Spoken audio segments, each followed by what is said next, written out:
Stotram 142 दोग भोगतल्या एकसुर्याचें मागणें. व्हडल्या ताल्यान सर्वेस्पराक उलो मारता. व्हडल्या ताल्यान सर्वेस्पराक प्रार्थन करता. म्हज्या काळजाचे हुस्के ताच्या काळजांत घालता. म्हज्या tollmolleanchi सोगली खबर ताका सांगता. म्हजे भितर जीव विरून गेला.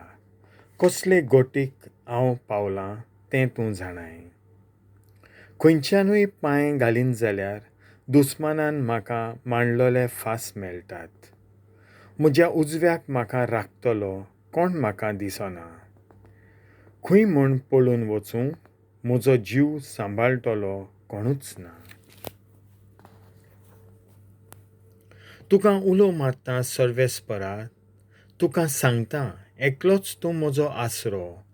संवसारांत तूं एकलोच म्हजें दायज. म्हजी बोब आयकून घे. दोळडीरपणांत हांव सारकोच बुडलां. म्हजेवन बळिश्ट दुस्मान म्हाका दोग दितात. तांच्या हातांतलो म्हाका निवार. ह्या खोंडांतलो म्हाका भायर काड मागीर.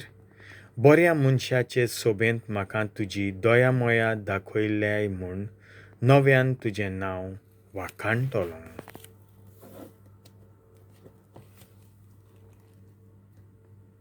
देवाचें उतर हें.